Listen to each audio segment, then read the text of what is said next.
Salam dəyərli izləyicilər. Bugünkü izahımız olacaq Türkiyə. Türkiyə bilirik ki, 2-ci Dünya müharibəsində xeyli müddət bitərəf oldu.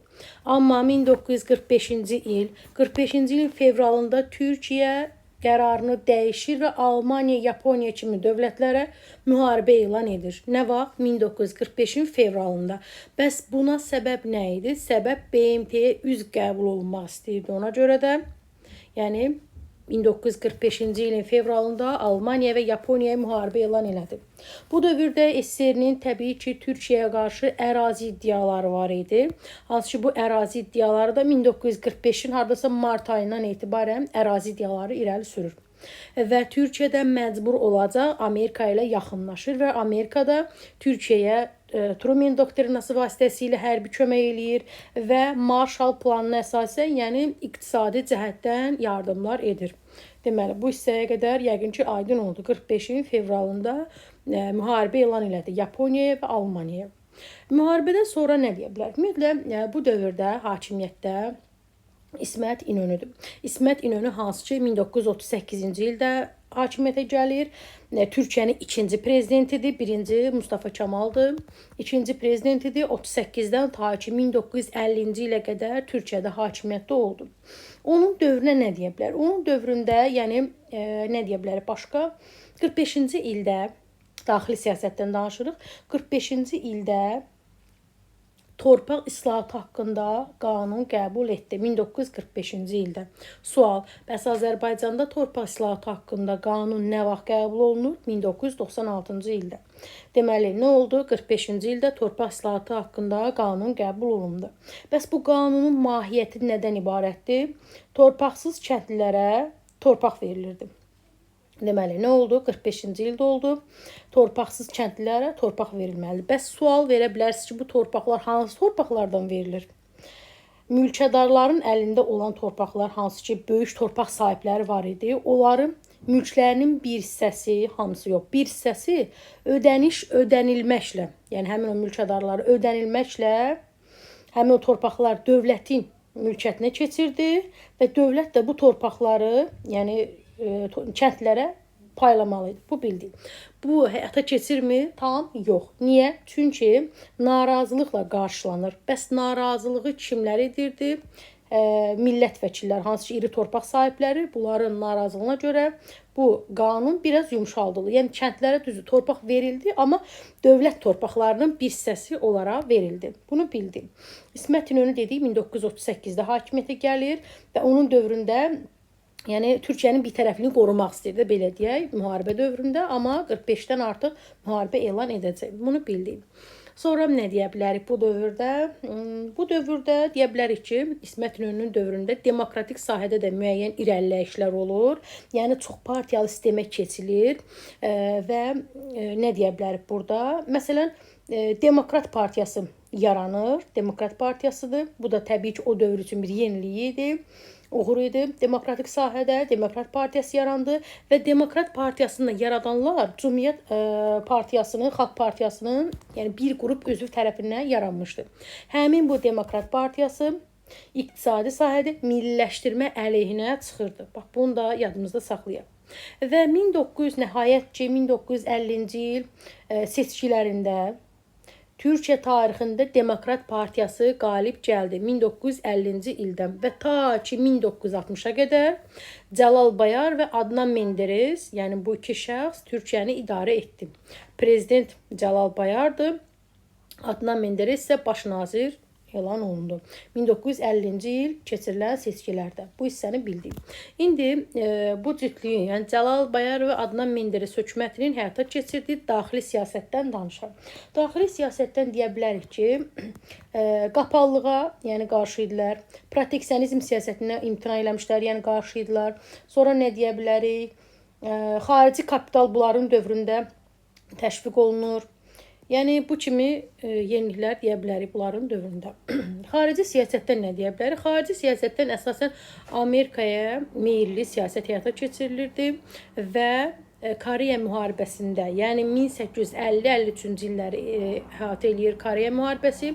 Şimali Koreya və Cənubi Koreya arasında olur və nəticəsində Cənubi Koreyanın qalib gəlməsi ilə müharibə bitəcək. Və Koreya müharibəsində iştirak edir. Və buna görə də 1952-ci ildə NATO-ya daxil oldu.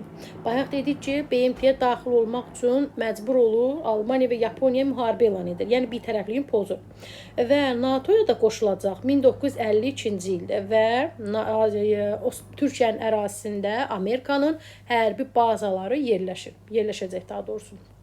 Qoşulandan sonra. Sonra nə deyə bilərik başqa? Bu dedik ki, Cəlal Bayar və Adnan Menderes hökuməti 50-ci, 60-cı illəri əhatə elədi onların idarəçilik dövrü. İqtisadi sahədə dedik sərbəstlik oldu.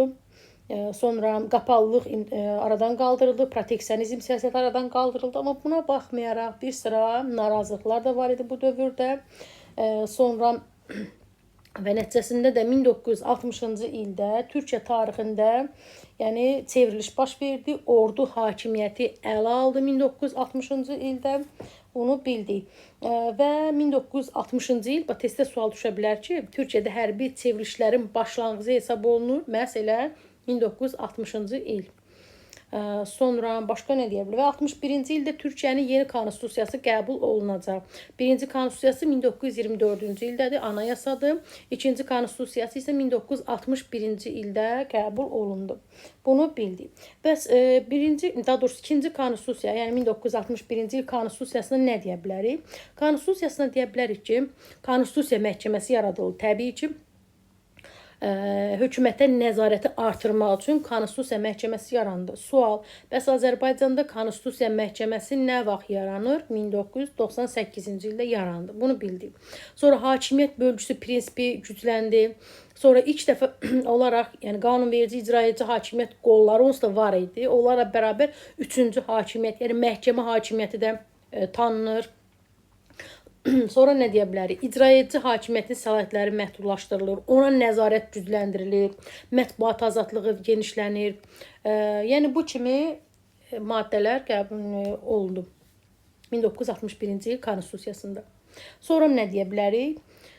Sonra danışa bilərik nədən? 20-ci əsrin ortalarında Türkiyədə ümumiyyətlə əhalinin kənddən şəhərə köçü baş verir. Bunun da səbəbləri var. Səbəblər nə ola bilər? Kənddə əhalinin torpağı çatışmır, ona görə gəlir şəhər axın eləyir. Və iş yerlərinə görə də belədir. Daha çox iş yeri olduğuna görə bunlar məcbur olurlar kənddən şəhərə axın edirlər. İndi ən məşhur, testdə də daha çox düşən Kipr böhranı, xronologiyada çox düşür. Kipr böhranından biraz danışaq. Türkiyə ümumiyyətlə xarici siyasətində ən problemli məsələ elə Kipr böhranı bu idi. Və bu dövrdə belə deyək ki, fikir ayrılıqları var idi. Yunan icması ilə, yəni Kipr məsələsi uğrunda Yunan icması və Türk icması arasında fikir ayrılıqları var idi. Türklər istəyir ki, Kipr iki tərəf arasında bölünsün, amma Yunanlarsa Kiprin Yunanistana enozis, yəni birləşməsini təklif edirdilər. Hətta 1960-cı ildə vəziyyət o qədər gərginləşir ki, Yunanlar burada qırğınlar da törədirlər. Türk əhalisinə qarşı burada qırğınlar törədirlər 60-cı illərdə. Yəni soyqırım törədirlər də belə deyil Yunan millətçiləri. Və nəhayət 1974-cü ildə Türkiyə Yunanların hansı ki bu enozis siyasətinə qarşı çıxır və adaya qoşun yeridir. Yəni Kipr sülh hərəkatı adı ilə adaya qoşun yeridir və Kipr adasının şimalında Türk dövləti, yəni Şimali Kipr Türk dövləti yaranır. Yəni belə deyək ki, ada iki hissəyə bölündü. Türklər olan hissəsi və Yunanlılar olan hissəsi. Sonra və buna da təbii ki, Amerikadır, İngiltərədir, SSR kimi dövlətlər buna qarşı çıxır və bunu işğal kimi qiymətləndirir və Türkiyəyə qarşı embargo tətbiq edirlər. Amma bu dövrdə Bülent Ecevit buna qarşı çıxır. Və onu da qeyd edim ki, bu Bülent Ecevit testdə sual düşə bilər. Yəni prezident deyil, Türkiyənin baş naziridir. Sonra yəni onun problemin həll olunması məhz Bülent Ecevitin dövrünə düşdü. Sonra nə deyə bilərik? 70-ci illərdə ümumiyyətlə 60-cı illərdə dedik vəziyyət yaxşı olmadı, çevriliş oldu. 70-ci illərdə bir sıra böhranlar deməli baş verir. Tətil hərəkatları genişlənirdi, silahlı münaqişələr artırdı, ölkədə xaos idi, belə deyək. Və nəhayət 1980-ci ildə 80-ci çevriliş, növbəti çevriliş baş verdi və Türkiyə Böyük Millət Məclisi buraxıldı və ölkədə 1980 və 83-cü illəri əhatə edən fövqəladə vəziyyət tətbiq olundu və Kənan Evrenin başçılığı altında, belə deyək ki, ordu nəzarəti ələ aldı 83-ə qədər.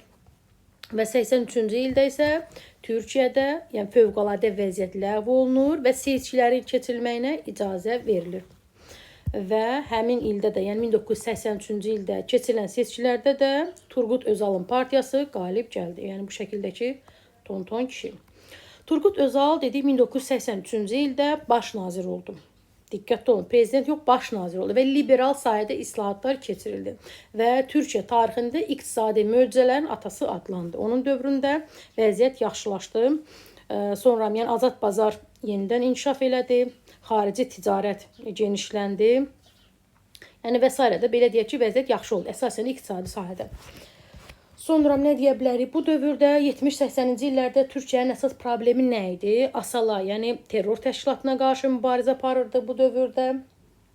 Ermənilərin terror təşkilatı və bu dövrdə PKK-ya qarşı mübarizə aparırdı. Sonra nə deyə bilərik? Müasir dövr Türkiyədən də danışaq biraz. 2002-ci ildə seçkilər keçirilir və seçkilərdə Ədalət və İnkişaf Partiyası qalib gəlir və baş nazir Recep Tayyip Erdoğan seçilir. 2002-ci ildə demək seçkilər keçirildi və o da baş nazir seçildi. Sonra nə deyə bilərik? Və 2014-cü ildə də Türkiyənin prezidenti seçildi. Erdoğan. Deməli, Türkiyəni biraz da təkrarlayaq. Deməli, Koreya müharibəsi bayaq qeyd elədim. Yadınızdadırsa 13-cü il oldu. 1850, ya da 1950, 53-cü illər oldu. Koreya müharibəsi. Sonra nə deyə bilərik başqa? 50-53-cü Koreya müharibəsi. Bəs Türkiyə nə vaxt NATO-ya qoşuldu? 1952-ci ildə. Türkiyənin yeni konstitusiyası nə vaxt qəbul olundu? 1961-də. Hərbi çevrilişlər dövrü nə vaxtdan başladı? 1960-cı ildə. Konstitusiya məhkəməsi bizdə nə vaxt yaranmışdı dedik bayaq, dedim. 1998. Bəs Türkiyədə nə vaxt oldu? 1961. Sonra bir də Adnan Menderes və Cəlal Bayar hökuməti nə vaxt hakimiyyətə gəlir? 1950-də. Nə vaxt gedirlər? 1960-a qədər idarə ediblər. Türkiyədə torpaq islahatı haqqında qanun 1945. Bizdə bəs 1996. Sonra Türkiyə nə vaxt Yaponiya və Almaniya müharibə elan edir? Yəni BMT üzv qəbul olunmaq üçün 45-in fevralında. Bugünkü izahımız bu qədər. Ümid edirəm ki, sizə faydalı oldu. Növbəti izahda görüşərik.